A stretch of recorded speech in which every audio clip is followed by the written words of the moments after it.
शांताकारं भुजंगशयनं पद्मनाभं सुरेशं विश्वाधारं गगनसदृशं मेघवर्णं शुभांगं लक्ष्मीकान्तं कमलनयनं योगिभिध्यानगम्यं वंदे विष्णु भवभयहरं सर्वलोकैकनाथं।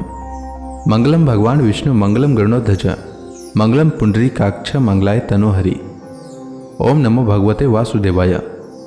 आज का दिन आप सभी के लिए मंगलमय हो। आइए सुनते हैं वैशाख मास कथा का 28वां अध्याय। नारद जी कहते हैं, युधिष्ठिर, जब दैत्य बालकों ने इस प्रकार प्रश्न किया तब भगवान के परम प्रेमी भक्त प्रहलाद जी को मेरी बात का स्मरण हो आया। कुछ मुस्कुराते हुए उन्होंने उनसे कहा।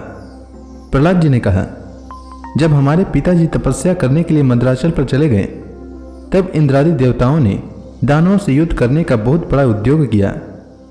वे इस प्रकार कहने लगे कि जैसे चींटियां सांप को चाट जाती है वैसे ही लोगों को सताने वाले पापी हिरण्यकशिपु को उसका पाप ही खा गया। जब दैत्य सेनापतियों को देवताओं की भारी तैयारी का पता चला तब उनका साहस जाता रहा। वे उनका सामना नहीं कर सके। मार खाकर स्त्री पुत्र मित्र गुरुजन महल पशु और साथ समान की कुछ भी चिंता न करके वे अपने प्राण बचाने के लिए बड़ी जल्दी में सबके सब इधर उधर भाग गए। अपनी जीत चाहने वाले देवताओं ने राजमहल में लूट खसोट मचा दी। यहां तक कि इंद्र ने राजरानी मेरी माता क्यादु को भी बंदी बना लिया और इंद्र उसे बलात् लिए जा रहे थे। देववश देवर्षि नारद उधर आ निकले और उन्होंने मार्ग में मेरी मां को देख लिया। उन्होंने कहा, देवराज, यह निरपराध है, इसे ले जाना उचित नहीं। महाभाग, इस सती साध्वी पर नारी का तिरस्कार मत करो, इसे छोड़ दो, तुरंत छोड़ दो। इंद्र ने कहा, इसके पेट में देवद्रोही हिरण्यकशिपु का अत्यंत प्रभावशाली वीर्य है। प्रसव पर्यंत यह मेरे पास रहे। बालक हो जाने पर उसे मारकर मैं इसे छोड़ दूंगा। नारद जी ने कहा, इसके गर्भ में भगवान का साक्षात परम प्रेमी भक्त और सेवक अत्यंत बली और निष्पाप महात्मा है। तुमने उसको मारने की शक्ति नहीं है। देवर्षि नारद की यह बात सुनकर उसका सम्मान करते हुए इंद्र ने मेरी माता को छोड़ दिया और फिर इसके गर्भ में भगवत भक्त है, इस भाव से उन्होंने मेरी माता की प्रदक्षिणा की तथा अपने लोक में चले गए। इसके बाद देवर्षि नारद जी मेरी माता को अपने आश्रम पर लिवा गए और उसे समझा बुझाकर कहा कि बेटी, जब तक तुम्हारा पति तपस्या करके लौटे तब तक तुम यही रहो। जो आज्ञा कहकर वह निर्भयता से देवर्षि नारद के आश्रम पर ही रहने लगी और तब तक रही जब तक मेरे पिता घोर तपस्या से लौट कर नहीं आए। मेरी गर्भवती माता मुझ गर्भस्थ शिशु की मंगल कामना से और इच्छित समय पर संतान उत्पन्न करने की कामना से बड़े प्रेम तथा भक्ति के साथ नारद जी की सेवा शुश्रूषा करती रही। देवर्षि नारद जी बड़े दयालु और सर्वसमर्थ हैं। उन्होंने मेरी मां को भगवत धर्म का रहस्य और विशुद्ध ज्ञान दोनों का उपदेश किया। उपदेश करते समय उनकी दृष्टि मुझ पर भी थी। बहुत समय बीत जाने के कारण और स्त्री होने के कारण भी मेरी माता को तो अब उस ज्ञान की स्मृति नहीं रही, परंतु देवर्षि की विशेष कृपा होने के कारण मुझे उसकी विस्मृति नहीं हुई। यदि तुम लोग मेरी इस बात पर श्रद्धा करो तो तुम्हें भी वह ज्ञान हो सकता है, क्योंकि श्रद्धा से स्त्री और बालकों की बुद्धि भी मेरे ही समान शुद्ध हो सकती है। जैसे ईश्वर मूर्ति काल की प्रेरणा से वृक्षों के फल लगते, ठहरते, बढ़ते, पकते, क्षीण होते और नष्ट हो जाते हैं, वैसे ही जन्म, अस्तित्व की अनुभूति, वृद्धि, परिणाम, क्षय और विनाश, ये 6 भाव विकार शरीर में ही देखे जाते हैं। आत्मा से इसका कोई संबंध नहीं है। आत्मा नित्य, अविनाशी, शुद्ध, एक, क्षेत्रज्ञ, आश्रय, निर्विकार, स्वयं प्रकाश, सबका कारण, व्यापक, असंग तथा आवरण रहित है। ये 12 आत्मा के उत्कृष्ट लक्षण हैं। इसके द्वारा आत्म तत्व को जानने वाले पुरुष को चाहिए कि शरीर आदि में अज्ञान के कारण जो मैं और मेरे का झूठा भाव हो रहा है उसे छोड़ दे। जिस प्रकार स्वर्ण की खानों में पत्थर में मिले हुए स्वर्ण को उसके निकालने की विधि जानने वाला स्वर्णकार उस विधियों से उसे प्राप्त कर लेता है, वैसे ही अध्यात्म तत्व को जानने वाला पुरुष आत्म प्राप्ति के उपायों द्वारा अपने शरीर रूप क्षेत्र में ही ब्रह्म पद का साक्षात्कार कर लेता है। आचार्यों ने मूल प्रकृति, महतत्व, अहंकार और पंच तन्मात्राएं इन 8 तत्वों को प्रकृति बतलाया है। उनके 3 गुण हैं, सत्व, रज और तम, तथा उनके विकार हैं 16, 10 इंद्रियां, 1 मन और 5 महाभूत। इन सब में एक पुरुष तत्व अनुगत है। इन सब का समुदाय ही देह है। इसी में अंतःकरण, इंद्रिय आदि अनात्म वस्तुओं का यह आत्मा नहीं है। इस प्रकार बात करते हुए आत्मा को ढूंढना चाहिए। आत्मा सबसे अनुगत है, परंतु है वह सबसे पृथक। इस प्रकार शुद्ध बुद्धि से धीरे धीरे संसार की उत्पत्ति, स्थिति और उसके प्रलय पर विचार करना चाहिए। उतावली नहीं करनी चाहिए। जागृत, स्वप्न और सुषुप्ति ये तीनों बुद्धि की वृत्तियां हैं। इन वृत्तियों का जिसके द्वारा अनुभव होता है वही सबसे अतीत, सबका साक्षी परमात्मा है। जैसे गंध से उसके आश्रय वायु का ज्ञान होता है, वैसे ही बुद्धि की इन कर्मजन्य एवं बदलने वाली तीनों अवस्थाओं के द्वारा इनमें साक्षी रूप से अनुगत आत्मा को जाने। गुणों और कर्मों के कारण होने वाला जन्म मृत्यु का यह चक्र आत्मा को शरीर और प्रकृति से पृथक न करने के कारण ही है। यह अज्ञान मूलक एवं मिथ्या है। फिर भी स्वप्न के कारण जीवों को इसकी प्रतीति हो रही है। इसलिए तुम लोगों को सबसे पहले इन गुणों के अनुसार होने वाले कर्मों का बीज ही नष्ट कर देना चाहिए। इससे बुद्धि वृत्तियों का प्रवाह निवृत्त हो जाता है। इसी को दूसरे शब्दों में योग या परमात्मा से मिलन कहते हैं।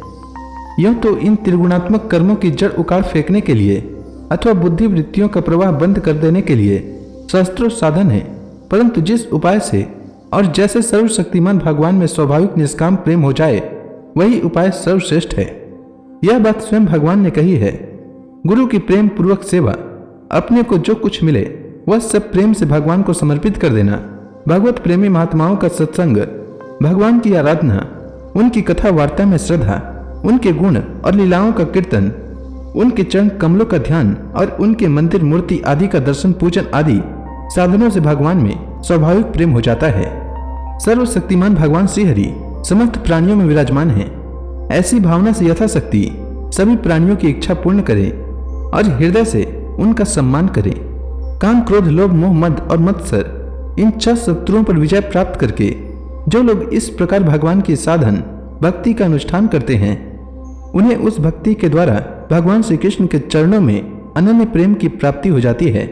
जब भगवान की लीला शरीरों से किए हुए अद्भुत पराक्रम, उनके अनुपम गुण और चरित्रों को श्रवण करके अत्यंत आनंद के उद्रेक से मनुष्य का रोम रोम खिल उठता है, आंसुओं के मारे कंठ गदगद हो जाता है और वह संकोच छोड़कर जोर जोर से गाने, चिल्लाने और नाचने लगता है। जिस समय वह ग्रहग्रस्त पागल की तरह कभी हंसता है, कभी करुण क्रदन करने लगता है, कभी ध्यान करता है तो कभी भगवत भाव से लोगों की वंदना करने लगता है।